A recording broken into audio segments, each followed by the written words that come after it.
அனைவருக்கும் வணக்கம். இன்னைக்கான அரசியல் அப்டேட்ல நம்ம பார்க்க போற ரொம்ப முக்கியமான ஒரு பரபரப்பான தகவல் என்ன அப்படின்னு பார்த்தீங்கன்னா, காசா அமைதி வாரியத்தில் உறுப்பினராக இந்தியாவுக்கு அழைப்பு விடுத்திருக்காரு ட்ரம்ப். அமெரிக்காவோட பக்காவான பிளானை பார்க்கும்போது மிகப்பெரிய அளவில் அதிர்ச்சி ஏற்பட்டிருக்கிறது உலகளாவிய மக்கள் மத்தியில் அப்படின்னு நாங்கள் சொல்லணும். இது குறித்த முழுமையான தகவலோடு இன்னும் பரபரப்பான உலக செய்திகளை நீங்க தெரிந்த பலன் பெற வீடியோவை ஸ்கிப் பண்ணாம கடைசி வரைக்கும் பாருங்க. வீடியோக்குள்ள புகறதுக்கு முன்னாடி இது வரைக்கும் நீங்கள் நம்ம சேனலை சப்ஸ்கிரைப் பண்ணலை அப்படின்னா உடனே சப்ஸ்கிரைப் பண்ணிக்கோங்க. அப்படியே பக்கத்தில் இருக்கக்கூடிய நோட்டிஃபிகேஷனுக்கான பெல் பட்டனையும் ப்ரெஸ் பண்ணிக்கோங்க. சரி நேர்களே, வாங்க வீடியோக்குள்ளே போகலாம். காசா இஸ்ரேல் போரை நிறுத்துவதற்கான அமைதி வாரியத்தை ஏற்படுத்துவதாக அறிவித்த அமெரிக்க அதிபர் ட்ரம்ப் அதனுடைய தலைவராகவும் பொறுப்பேற்றுள்ளதாக சொல்லியிருக்காரு. ட்ரம்ப் ஏற்படுத்தியிருக்கக்கூடிய இந்த அமைதி வாரியத்தில் சேர இந்தியாவுக்கு அழைப்பு விடுத்துள்ளதாக தகவல் வெளியாகியிருக்கிறது. மத்திய கிழக்கில் இருக்கக்கூடிய இஸ்ரேல் காசா இடையே நீண்ட காலமாக மோதல் நிலவி வந்திருக்கு. பாலஸ்தீனத்தின் காசாவை நிர்வகித்த ஹமாஸ் அமைப்பினர் இஸ்ரேல் எல்லையில் அவ்வப்போது தாக்குதல் நடத்துவதும் அதற்கு பதிலடியாக இஸ்ரேல் தாக்குவதும் அப்படின்னு மத்திய கிழக்குல ஒரே பதற்றமான பல ஆண்டுகளாக நிலவி வந்துட்டுருக்கு அப்படின்னே கூட சொல்லலாம். இந்த சூழல்ல தாங்க கடந்த 2023 ஆண்டு இஸ்ரேலுக்குள்ள நுழைந்த ஹமாஸ் அமைப்பினர் சராமாரி தாக்குதலை நடத்தியிருந்தாங்க. இதுல 1200 பேர் கொல்லப்பட்டும் இருந்தாங்க. 250 பேர் பணைய கைதிகளாக அவர்கள் பிடித்தும் சென்றிருந்தாங்க. இதனால கோபமடைந்த இஸ்ரேல் ஹமாஸ் அமைப்பினர் ஒழித்து கட்டாம ஓய மாட்டோம் அப்படின்னு சொல்லி காசா மீது போர் தொடுத்தது. 2 ஆண்டுகளாக நீடித்த இந்த போரில் 70,000க்கும் மேற்பட்டோர் பலியாகியிருந்தாங்க.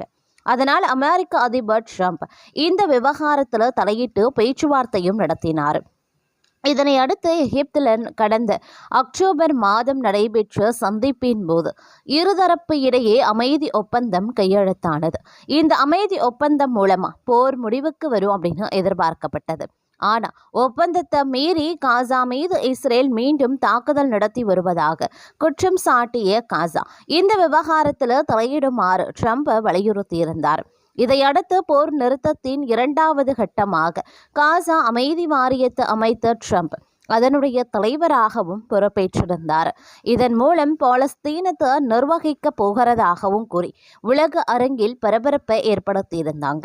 இது தொடர்பாக ட்ரம்ப் என்ன சொல்லியிருந்தாரு அப்படின்னா, காசாவில் 20 அம்ச அமைதி திட்டத்தின் 2வது கட்டத்துக்கு நுழைந்து விட்டோம். அதனால் எகிப்து, துருக்கி, கத்தார் ஆதரவுடன் காசாவில் ஆயுத குறைப்பு ஒப்பந்தம் அமல்படுத்தப்படும். அதன்படி ஆயுத குறைப்பு, உயிரிழந்த பணைய கைதிகளின் உடல்களை இஸ்ரேலிடம் ஒப்படைப்பது உள்ளிட்ட அனைத்து நிபந்தனைகளையும் ஹமாஸ் அமைப்பினர் உடனடியாக செயல்படுத்த வேண்டும். காசா மக்கள் போதுமான அளவுக்கு துன்பப்பட்டு விட்டாங்க. அதனால போரை நிறுத்த இதுவே சரியான நேரம் அப்படின்னே சொல்லியிருந்தாங்க. அமெரிக்க அதிபர் ட்ரம்ப் உருவாக்கிய இந்த அமைதி வாரியத்தில் பிரிட்டன் முன்னாள் பிரதமர் டோனி பிளேர், அமெரிக்க வெளியுறவு செயலர் மார்க் ரூபியோ, ட்ரம்பின் மருமகன் ஜெரார்ட் குஷ்னர் உள்ளிட்டோர் இடம்பெற்றிருந்தாங்க. இதற்கிடையில இந்த அமைதி வாரியத்தில் இடம்பெறுமாறு இந்தியாவுக்கும் ட்ரம்ப் அழைப்பு விடுத்திருப்பதாக தகவல் வெளியாகியிருந்தது. அமெரிக்க அதிபர் ட்ரம்ப் தங்களுக்கும் அழைப்பு விடுத்திருப்பதாக பாகிஸ்தான் ஏற்கனவே சொல்லியிருந்தாங்க. அதுவும் கவனிக்கத்தக்கது அப்படின்னு சொல்லலாம். இந்தியாவை பொறுத்தவரை இஸ்ரேல் மற்றும் பாலஸ்தீனம் ஆகிய 2 நாடுகளுடன் வரலாற்று ரீதியிலான உறவை கொண்டிருக்காங்க. இஸ்ரேலுடன் மிக முக்கியத்துவம் வாய்ந்த உறவு இந்தியாவும் கொண்டிருக்கக்கூடிய நிலையில் தற்போது பார்த்தீங்கன்னா இது தொடர்பான விஷயங்கள் பலவும் வெளியாகி வந்துட்டுருக்கு.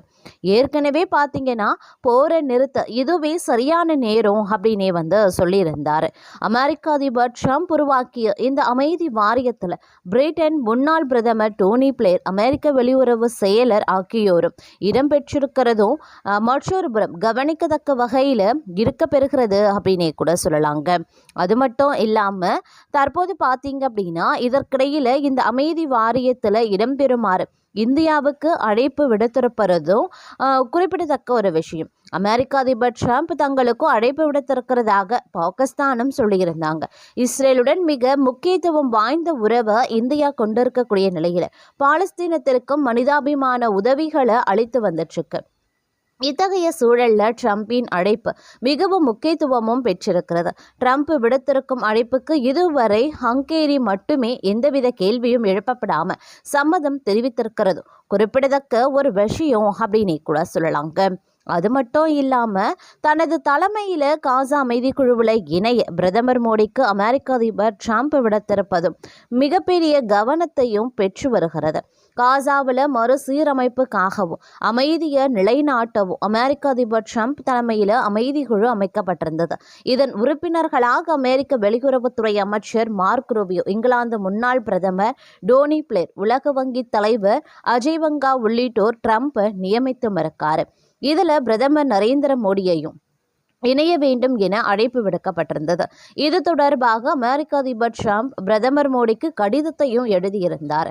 அதுல காசா அமைதி உலகின் பல்வேறு நாடுகளை ஒரே சீரமைப்பில் கொண்டு வர வேண்டும் அப்படின்னும் அவர் குறிப்பிட்டிருந்ததும் சொல்லக்கூடிய ஒரு விஷயம் அப்படின்னே சொல்லலாம். இந்த அமைதி குழு இதற்காக அமைக்கப்பட்டிருக்கிறது. அமைதியை நிலைநாட்டுறதுக்கும் மற்ற மறுசீரமைப்பதற்காகவும் இந்த குழு அமைக்கப்பட்டிருக்கிறதாக ட்ரம்ப் தலைமையில் அமைக்கப்பட்டிருக்கு அப்படின்னும் சொல்லியிருந்தாங்க. இதன் உறுப்பினர்களாக அமெரிக்க வெளியுறவுத்துறை அமைச்சர் மார்க் ரூபியோ, இங்கிலாந்து முன்னாள் பிரதமர் டோனி பிளேயர், உலக வங்கி தலைவர் அஜய் பங்கா உள்ளிட்டோரை ட்ரம்ப் நியமித்தும் இருந்தார். இதில் பிரதமர் நரேந்திர மோடியும் இணைய வேண்டும் அப்படின்னு அழைப்பு விடுக்கப்பட்டிருந்தது. இது தொடர்பு அமெரிக்க அதிபர் ட்ரம்ப் பிரதமர் மோடிக்கு கடிதத்தை எழுதியிருந்தார். அதில் காசா அமைதி உலகின் பல்வேறு நாடுகளை ஒரே குடையின் கீழே கொண்டு வரும் அப்படின்னு சொல்லியிருந்தார். இதனிடையே காசா அமைதி குழுவில் பாகிஸ்தானும் இணைய வேண்டும் அப்படின்னு அந்நாட்டு பிரதமர் ஷெபாஸ் ஷெரீஃபுக்கும் அதிபர் ட்ரம்ப் கடிதம் எழுதியிருக்கிறதும் குறிப்பிடத்தக்க ஒரு விஷயம் அப்படின்னே கூட சொல்லலாங்க. அது மட்டும் இல்லாமல் காசா அமைதி பேச்சுவார்த்தைக்கு இந்தியாவுக்கு அழைப்பு விடுத்திருந்த ட்ரம்பினுடைய இந்த விஷயம் பார்த்தீங்க அப்படின்னா மிகப்பெரிய அளவில் எதிர்பார்ப்பை ஏற்படுத்தியிருக்கிறது அப்படின்னே கூட சொல்லலாம். அது மட்டும் கிடையாதுங்க. மற்றொரு புறம் அமெரிக்க ஜனாதிபதி டொனால்ட் ட்ரம்ப்பை நம்பி ஏமாந்து விட்டதா ஈரான் போராட்டக்காரர்கள் வேதனை தெரிவித்திருக்கிறதும் ஒரு குறிப்பிடத்தக்க ஒரு விஷயம் அப்படின்னே சொல்லலாம். அதாவது ஈரானில் பார்த்தீங்கன்னா நிலவி வரக்கூடிய விலைவாசி உயர்வு மற்றும் பொருளாதார நெருக்கடி ஆகியவற்றிற்கு எதிராகவும் ஈரான் ஆட்சியாளர்களுக்கு எதிராகவும் அந்த நாட்டில் கடந்த சில நாட்களாக பெரும் மக்கள் போராட்டம் நடைபெற்று வந்துட்டு இருக்கு. இந்த போராட்டத்தின் போது ஆர்ப்பாட்டக்காரர்களுக்கும் ஈரான் காவல்துறைக்கும் இடையில ஏற்பட்ட வன்முறை மோதல்ல கிட்டத்தட்ட 5000த்திற்கும் அதிகமானோர் உயிரிழந்ததாக அறிவிக்கப்பட்டிருந்தது.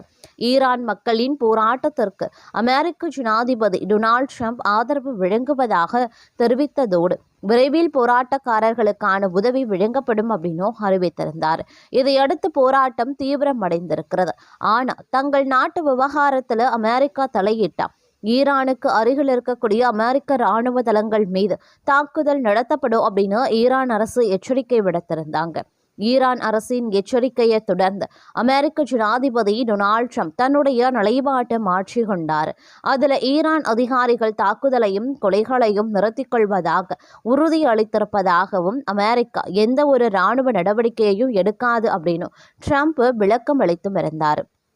ட்ரம்பின் இந்த திடீர் மாற்றத்தால் ஈரான் போராட்டக்காரர்கள் பெரும் ஏமாற்றத்தையும் அடைந்திருந்தாங்க. ட்ரம்பின் வார்த்தைகளை நம்பி வீதிகளில் இறங்கி போராடிய நிலையில் பலரும் பலியாகியும் இருந்தாங்க. அமெரிக்க ஜனாதிபதி டொனால்ட் ட்ரம்பே பறிபோன 5000 பேரின் உயிருக்கு பொறுப்பு அப்படின்னு போராட்டக்காரர்கள் குற்றம் சாட்டியும் இருந்தாங்க. தெஹ்ரான் தொழிலதிபர் ஒருவர் ட்ரம்ப் எங்களை பகடக்காயாக பயன்படுத்திவிட்டு தற்போது நடுவழியில் விட்டுவிட்டார் என வேதனை தெரிவித்திருப்ப குறிப்பிடத்தக்க ஒரு விஷயம் அப்படின்னே கூட சொல்லலாங்க.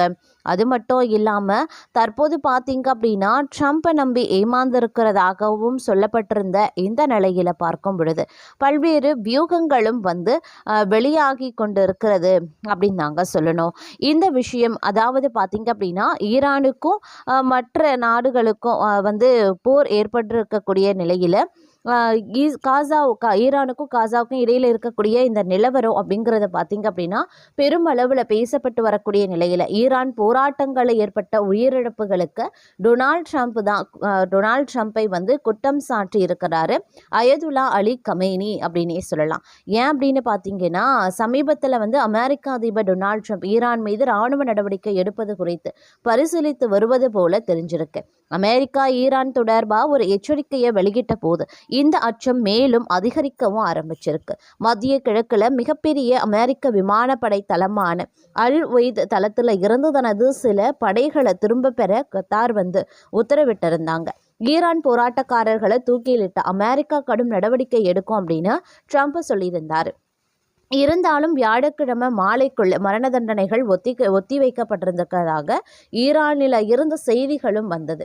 அதன் பிறகு ட்ரம்ப் ஈரானில் கொலைகள் நிறுத்தப்பட்டுள்ளதாக எங்களிடம் தெரிவிக்கப்பட்டிருக்க மரண தண்டனையை நிறைவேற்றும் திட்டங்கள் எதுவும் இல்லை அப்படின்னு சொல்லியிருந்தார்.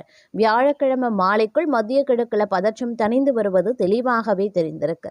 புதன்கிழமை எச்சரிக்கையுடன் இருந்த கத்தாரில் இருக்கக்கூடிய அல் ஒய்த் விமான தளத்தின் பாதுகாப்பு எச்சரிக்கை அளவு அமெரிக்கா கணிசமாக குறைத்திருக்காங்க அப்படின்னு நான் சொல்லணும்.